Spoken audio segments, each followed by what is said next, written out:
экспедиции держалось затишье, и Бакланов со своими казаками рыскал в поисках противника, благо леса он не боялся, с детства к нему привык. В разъездах, в разведках обучал. Если ты верхом, то в лесу не заблудишься. Мы ж коней не зря в Куринском овсом кормим. Кони все запоминают. Если видишь, что заблудился, брось поводья. Лошадь сама вернется туда, где ее овсом кормили. Так что об этом не думай. Ты, главное, лес изучай. Все заметь. Ничего не моги проглядеть. А тебя чтоб никто не видел. Разведка. Глаза и уши. Обучая казаков, Бакланов никогда не забывал об агентурной разведке. Много чеченцев к русским выходит. Бегут с гор те, кто украл у своих, адат нарушил.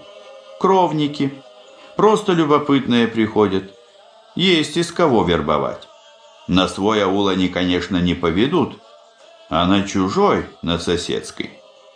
Начальник штаба Кавказского корпуса Филипсон самонадеянно писал, что лазутчиков русские имели во всех сословиях, от князя до пастуха. Кордонным начальникам безотчетно выдавались экстраординарные суммы на агентуру.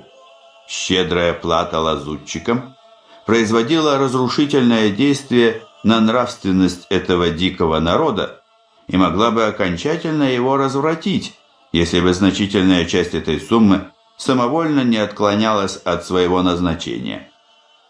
Бакланов же, как мы знаем, казенных денег никогда не присваивал, и экстраординарных сумм для подкупа лазутчиков ему вполне хватало. У Бакланова таких агентов было двое. Первый – Ибрагим, из конвоя Шамиля, жил в ауле Ведено. Сам он появлялся редко и передавал информацию через верных людей. Второго баклановского агента звали Али Бей. Он был родом из Большой Чечни, из Мичиковского аула Гурдали-Юрт. Почему они работали на Бакланова? Из-за денег. Они также продолжали ненавидеть русских, и, передав сведения, некоторые из них на другой день выезжали на перестрелки, тщательно целились и метко стреляли. Возможно, были у них какие-то счеты со своими наибами. Возможно, были претензии к самому Шамилю. Такая агентура стоила недешево. Но здесь окупали себя любые траты. Информация, сообщаемая агентами Бакланову, бывала бесценна и спасала немало казачьих жизней. Конечно же, лазутчики рисковали. Чеченцы изменников или их родственников пытали. Во Втурах брата-изменника положили под доски и уселись на них. Так сидели, пока он не умер. Прямо как монголы на русских князьях после сражения на Калке. Герменчуке, отцу лазутчика, выкололи глаза. Ничего не могло остановить человеческую алчность. Рисковали дети гор ради червонцев. И глупо рисковали. Деньги, заработанные за предательство, или тратились на покупку оружия у армян, или шли на покупку украшений на это оружие, или просто зарывались в землю до лучших времен, чтоб соседи, которые все видят и все знают, не заподозрили в связях с русскими. Бакланов агентов подробнейше расспрашивал. Говорили обычно на кумыкском наречии, считавшемся на Кавказе языком международного общения. А Шамиль сам какой? Шамиля донские казаки видели близко еще в 1837 году, когда в конвое генерала Клюки фон Клюгенау ездили к нему на переговоры и описали всем своим Шамиля подробно. Но Бакланов не уставал о нем расспрашивать, а лазутчики охотно отвечали. Шамиль! Шамиль с 6 лет Коран читал, в цель с первого выстрела попадает. Аварцы его мать просили, пойди с нашими стариками. Пусть разрешит сдаваться, а то мы все погибнем. Она пошла. Он говорит, кто просит? Она говорит: «Я тебя прошу». Он говорит: «Кто такое дело просит, тому надо 100 плетей бить». Били ее 5 раз. Он говорит: «Больше не надо ее бить, это моя мать, я сам лягу». И его били 95 плетей. А воюет зачем? Нельзя по-другому. Шамиль говорит: рай есть под тенью шашки. Убитый в войне против неверных есть живой, и будет он жить в раю. А кто будет бежать, тот есть ничтожный человек, и будущая его жизнь есть ад. Довольны ваши Шамилем? Нет, недовольны.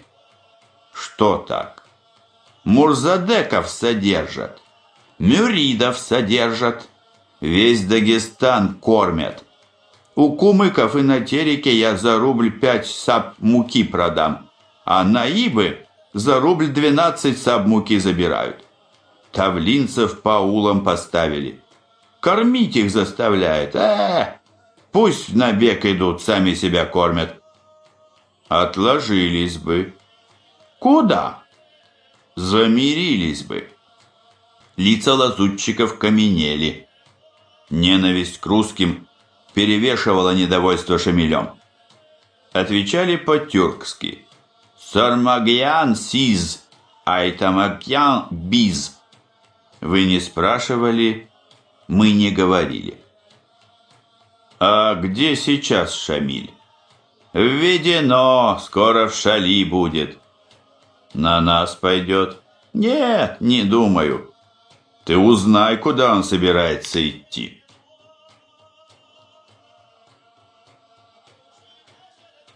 Глава 13. Первые победы и первые потери. Весной чеченцы оживились и погромили на плоскости аул Алхан-Юрт. Партии их бесстрашно разъезжали по плоскости, и 5 апреля казаки во главе с самим Баклановым вели с ними перестрелку при следовании из Куринского в Амир-Аджи-Юрт. Казаки держались уверенно. 2 Бакланов после к чину урядника представил: Василия Андреева с Белой Калитвы и Александра Маркова из Верхней Новочеркасской. Чеченцы особо не наседали, но и не убегали, ходили следом, как привязанные. «Что-то задумали. Отвлекают», — сказал Бакланов сотенным командирам после стычки. Действительно, 12 апреля командующий левым флангом генерал Фрейтак получил сведения, что Шамиль со всем войском прибыл в Шали, а оттуда выступил в сторону военно-грузинской дороги. Все пешие и худоконные двинулись под Владикавказ, а сам Шамиль с 5000 лучшей конницы и 3 орудиями направился в Малую Кабарду. Из Воздвиженского и Урус-Мартана сообщили, что полчища чеченцев и лезгин прошли под стенами укреплений и устремились на запад. Фрейтак попытался движение имама перехватить, но потерял Шамиля из виду. Обнаружился Шамиль лишь 16 апреля в Кабарде. Выяснилось потом, что человек 10 кабардинских князей и уэрков звали Шамиля в Кабарду и обещали общее восстание против русских. Никакого восстания на самом деле не получилось. Ни кабардинцы, ни абадзехи, которым Шамиль тоже посылал своих людей, имама не поддержали. Примкнули к нему 37 человек из кабардинской знати. Али-бей потом объяснил Бакланову, что у Шамиля с Кабардой никогда ничего не получится. Там князья всем владеют. Им шариат не нужен. По шариату все мусульмане равны перед Кораном. Кровь каждого ценится одинаково. Князь Узденя убил или Уздень князя, плата одна, а по адату у них кровь князя дороже крови Узденя. Поэтому у них князья адат любят, А у нас уздений шариат любят. Увидев, что восстания и поддержки нет, чеченцы начали грабить. В Малой Кабарде они пожгли аулы князя Бековича Черкасского и вывезли 500 арб пленных и добычи. Пришлось Шамилю назначить наиба Саибдулу с 1000 конных и 2 орудиями охранять возникший обоз. Русские, Куринский полк, Саибдулу догнали, обозы пленных отбили, освобожденные пленные рассеялись по лесам. Чеченцы не успокоились и ограбили аулы Эль-Хотова. Русские их снова догнали и отбили 2500 голов скота и новых пленных. 27 апреля Шамиль, уклоняясь от боев, вернулся на Сунжу, перешел ее у укрепления Казах-Кичу и вступил в Малую Чечню. Здесь он распустил чеченцев, а с тавлинцами остановился в Бача-Юрте у гехов. В Кабарде после ухода Шамиля начались гонения на уздений, сочувствующих имаму. 25 февраля 1847 года в приказе номер 2 по войску Донскому встречаем: производятся Донского казачьего номер 11 полка урядник Иван Любченков в Харунжии со старшинством с 11 мая 1846 года, время совершения подвига, за отличие, оказанное при истреблении уздения Большой Кабарды прапорщика Кожакова, передававшегося Шамилю. Примечание. Гаро. Фонд 344, опись 1, дело 534, лист 3. Конец примечания. Вроде бы все удачно закончилось, но Воронцов был страшно недоволен. Шамиль ушел из Кабарды безнаказанно, хотя окружили его там со всех сторон. Князь Голицын растерялся, выпустил его оттуда. Это раньше Голицын блистал. В 1824 году у графа Мусина-Пушкина за одну ночь 2 миллиона выиграл, а теперь стал стар, ленив стал, растолстел. Вернувшись из Кабарды, имам попытался ворваться на Кумыкскую плоскость. Вот тогда для Бакланова и Донского номер 20 полка наступили горячие дни. 9 мая. Отражение нападения на Куринское. Григорий Кружилин, писарь полковой, отличился, был произведен за этот бой в уряднике. 24 мая. Сусловский бой. 7 казаков и Харунжий Алешин, стоявшие на посту в Амир-Аджи-юрте, участвовали в нем. Сусловский бой – событие заметное. Началось с того, что Фрейтагу лазутчики донесли о скором прибытии Шамиля из Дагестана в Чечню, в Шали. 22 мая перехватили записку: «От имама Шамиля братьям моим Атабаю, Саибдуле, Дубе и Талгику. Желаю вам мир и предписываю собрать всю чеченскую кавалерию к будущему четвергу в Шали. Вы должны быть там с партиями до моего прибытия. Если Бог позволит, я в тот же день буду и сам в Шали». Примечание. Обзор событий на Кавказе в 1846 году. Кавказский сборник, номер 15, Тифлис, 1894 год. Конец примечания. Дополнительно лазутчики вызнали, что Нур-Али Муллу Шамиль пошлет от Шали к Камбилеевке, сам пойдет на Старый Юрт отвлекать русские силы, а новый наиб, кабардинский князь Магомед Мирза Анзоров с конницей, будет прорываться в Малую Кабарду. Фрейтаг всю линию поднял по тревоге. Стал дорогу на Кабарду загораживать.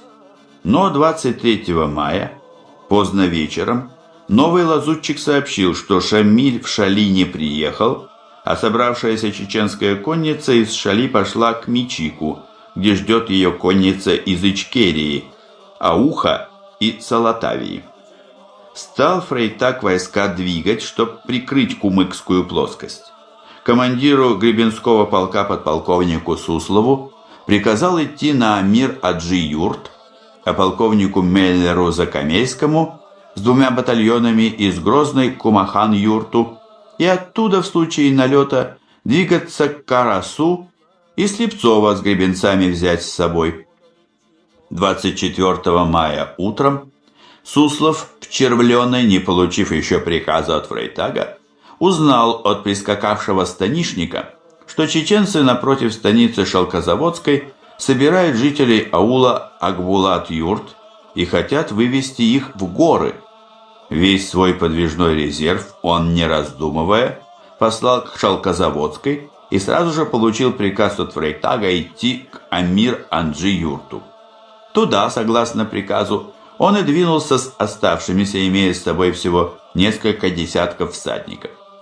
В Амир-Аджи-Юрте караульные сообщили, что только что 400 арб с переселенцами прошли от Акбулат-Юрта в сторону гор. Догнать и вернуть 400 арб казалось делом несложным.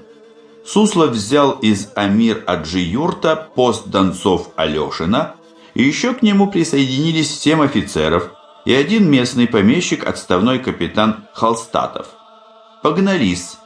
Всего поскакали человек 90. Арбы как сквозь землю провалились. Зато в 8 верстах на цепи курганов увидели чеченские пикеты и расслышали крик «Русские!». Из-за курганов хлынула чеченская конница. По официальному донесению, чеченцев было 1500.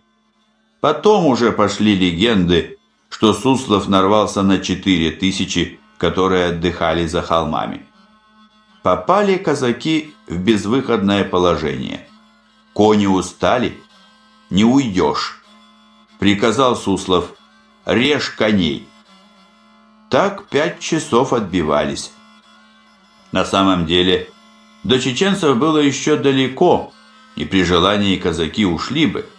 Но разгоряченные погоней офицеры бежать не пожелали, спешились, решили отбиваться. И коней, конечно, не резали. Зачем их резать? А вдруг пронесет? Их просто сботовали, связали попарно головами к хвостам, а могли и просто на землю положить. Был такой прием.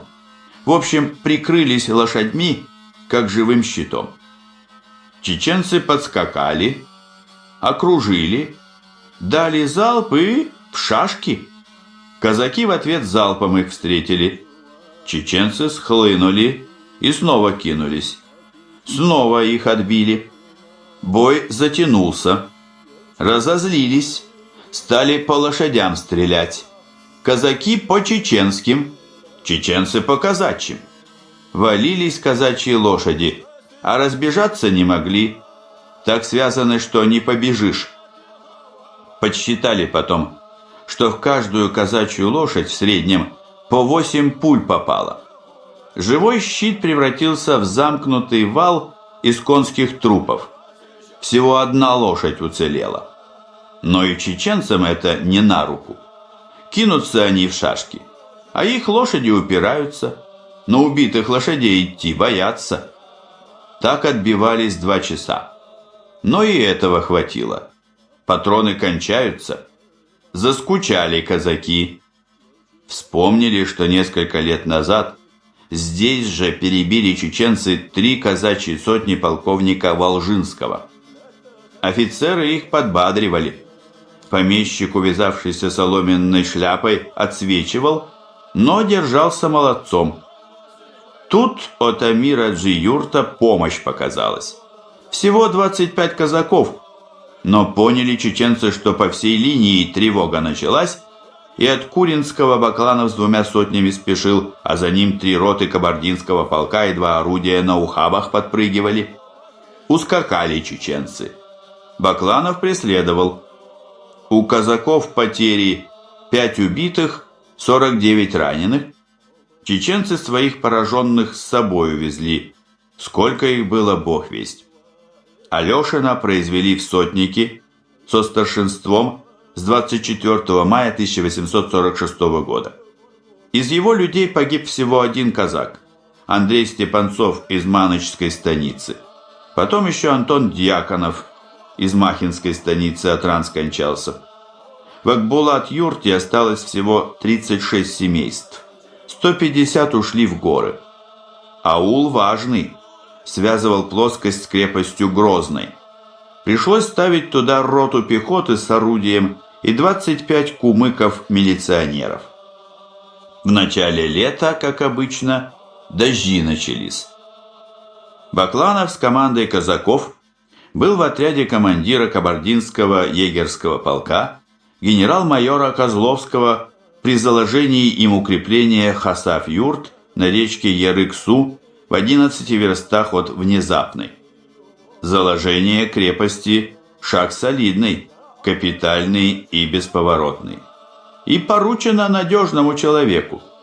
Известный всей линии Козловской оказался человеком среднего роста, плотным, сам темно-русый, усы щеткой, нос грушевидный, глаза серо-голубые. Мундир носил лоснящийся, по швам заметно потертый. Зимой одевал какое-то серо-синее пальто и черную папаху с желтым верхом. Шею повязывал длиннейшим шерстяным шарфом, крест-накрест перетягивал им грудь. Им же подпоясывался, и концы шарфа свисали сзади, как у форменного. Но при всем этом держался Козловский величественно и к солдатам был щедр. Бывало, после боя спросит: «Это Кабардинский полк?» «Кабардинский, ваше превосходительство». «А что ж вы, братцы, не пьянствуете?» «Не на что, ваше превосходительство». «А он им из кармана 50 рублей». Строили крепость на месте вымершего от поветрия аула Хасав-юрт, и название оставили старое. 19 мая прибыл туда Козловский с 3 ротами 1-го батальона своего полка и 2 орудиями. Из Герзель-аула и Куринского потребовал по 50 казаков. Приказал на месте аула лагерь разбивать, чтобы потом превратить его в крепость, и уехал к полку. 20 мая еще 2 роты, 8-я и 9-я егерские, из Внезапной к Хасав-юрту выступили. И еще 2 роты, 3-я карабинерская и 7-я егерская, под командой майора Рудановского, отправились вниз по речке Ярык-Су на фуражировку. В тот же день столкнулись с чеченцами. Ауховский наиб Гойтемир шел в набег на Батаюрт и Байрам-аул и наткнулся на русский лагерь. У Гойтемира 300 конных, 600 пеших и 1 орудие. Решил он с этими силами русский лагерь атаковать. Но тут сообщили ему, что от Внезапной 2 русские роты идут. Гойтемир оставил против лагеря своих пеших, а с конницей и орудием бросился к Внезапной, навстречу 2 ротам. Разделился. По частям его и разбили. Подполковник Тиммерман, замещавший Козловского, взял 1 орудие, роту пехоты и сводную сотню казаков полка номер 20 и поспешил вслед за Гойтемиром, а Рудановский с фуражирами заторопился к лагерю. Гойтемира зажали на дороге между 2 отрядов, и он, не принимая боя, ушел в горы, а пеших его у лагеря Рудановский разогнал, как только из пушки приказал стрелять. Потери за весь день: 4 солдата ранены, 1 казак контужен и 1 казачья лошадь убита. Дошло до чеченцев, что плохо дело. Русские на месте лагеря крепость возводят. Еще 1 путь на плоскость перекрывают. 23 мая снова явился Гойтемир и с 9 часов утра устроил перестрелку с солдатами, которые вокруг лагеря кустарник вырубали. И на следующий день то же самое. 24 мая на подкрепление во Внезапную явился полковник Косоротов с 2 ротами Апшеронского полка, 2 ротами Дагестанского, 2 орудиями и 100 Донского полка номер 28. Из внезапной, услышав стрельбу, Косоротов двинулся к Хасав-юрту, а Гойтемир, узнав о приближении свежих русских сил, пошел им навстречу. У Воровской балки встретились и начали через балку перестреливаться.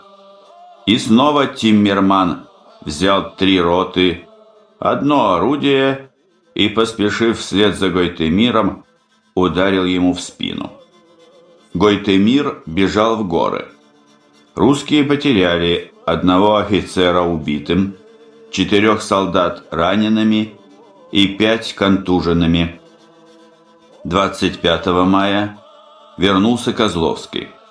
Косоротова с его пехотой вернул в крепость Внезапную, а 100 донцов из полка номер 28 оставил у себя. На линии ходили тревожные слухи, что Гойтемир держит русский лагерь в осаде и ждет самого Шамиля. Кумыки притихли, на полевые работы не выезжали, ждали нашествия Шамиля. Начальство Козловского соответственно накрутило и направило на помощь Хасав-юрт из Баташ-юрта 2 орудия Донской номер 1 батареи, а из Внезапной запас снарядов и 2 роты Подольского егерского полка. Козловский, потерявший на линии волосы и зубы, чувствовал, что Шамиль вряд ли явится. Приказал он дальше кусты вокруг лагеря вырубать. Однако от помощи не отказался. 26 мая Гойтемир снова явился под Хасав-юрт. Стан его был неподалеку, в Аджигирей-юрте в 4 верстах, и загнал рубщиков и казачьи пикеты в лагерь. Зато с другой стороны к лагерю подошли молодцеватые батарейцы из Донской номер 1 конной артиллерийской роты. Скучающий Козловский казакам обрадовался. «А давайте как бой устроим». Слово «как» он к месту и не к месту употреблял, чаще всех других слов. А на бой смотрел как на представление, на театральную импровизацию. Солдатами восторгался, как артистами восторгается. Выезжал: «Здорово, мои любимые! Здорово, красавцы!» Отслеживал каждый выход, каждый сольный или коллективный номер. Несут кого-нибудь, а он радостно: «Ага, а вот и раненые». Как-то без него началось. Прискакал он, стал с обстановкой знакомиться, войска объезжать, с солдатами здороваться. «А это как у вас, что?» «Стрелковая цепь, вашество». «Ага, здорово, стрелки, здорово, как любимые мои». Те оглядываются, скалятся, отвечают со смехом. «А там?» «Чеченцы, вашество, и лезгины». «Так, молодцы, правильно как стоят. И чеченцам ручкой». Поехали дальше. «Так, а это что?» «Резерв, вашество». «Молодцы, ты смотри, резерв как у вас есть. Здорово, ребята. Здорово, орлы». Дальше едут. «А там как под деревом, что за люди?» «Убитые и раненые, вашество. Сносим их туда». «Здорово! Убитые и раненые!» Любил Козловский повоевать, и в других то же самое предполагал. Мерещилось ему, что все в бой так и рвутся. Рассказывали, что пожгли и истребили какой-то аул, стали уходить. Чеченцы, как обычно, насели. Арьергард бой ведет. Едет Козловский, видит, на дороге свежая колонна стоит. «Кто такие?» Номер 1 батальон, вашество. В резерве стоим. В ауле как, были? Никак нет. Так вы как, значит, так и не повоевали? Нехорошо. Эй, взять как аул обратно. Вперед, ребята! И сам повел их на развалины. И теперь, под пение егерских рожков и барабанный бой, вывел Козловский из лагеря 9 рот с 3 орудиями и развернул их по всем правилам. За пехотой в 2 эшелона развернул конницу. Сам уселся на пригорке, навел зрительную трубу. Красиво стоим. Давайте как, начнем.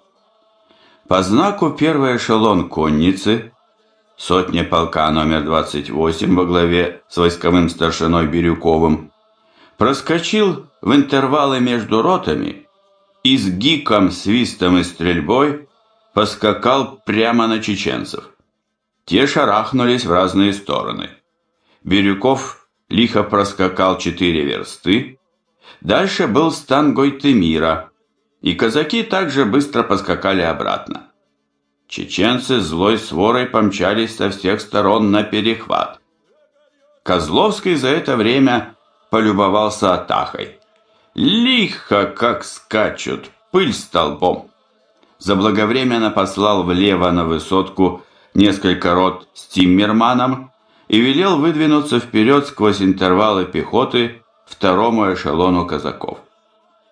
Этот 2-й эшелон, сводная сотня полка номер 20, атакой прикрыл отступление Бирюкова, остановил расскакавшиеся разрозненные толпы чеченцев и шашком стал уходить к своей пехоте.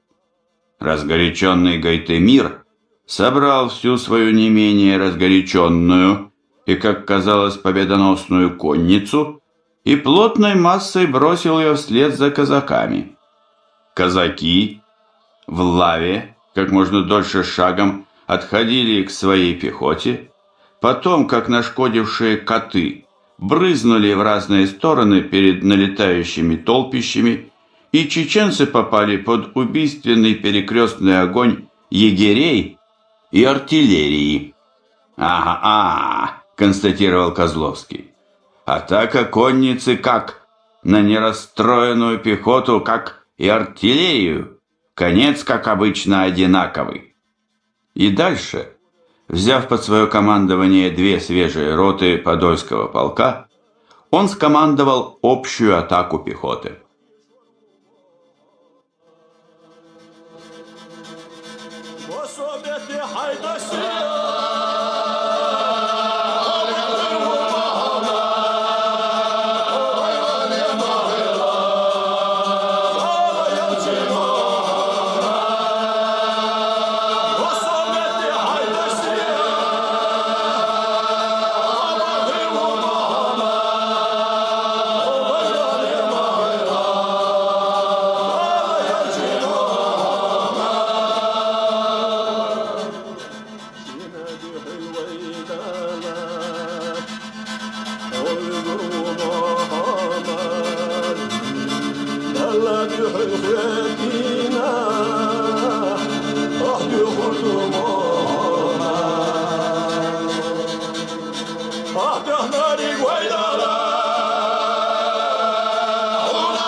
لك تخشنا ضلال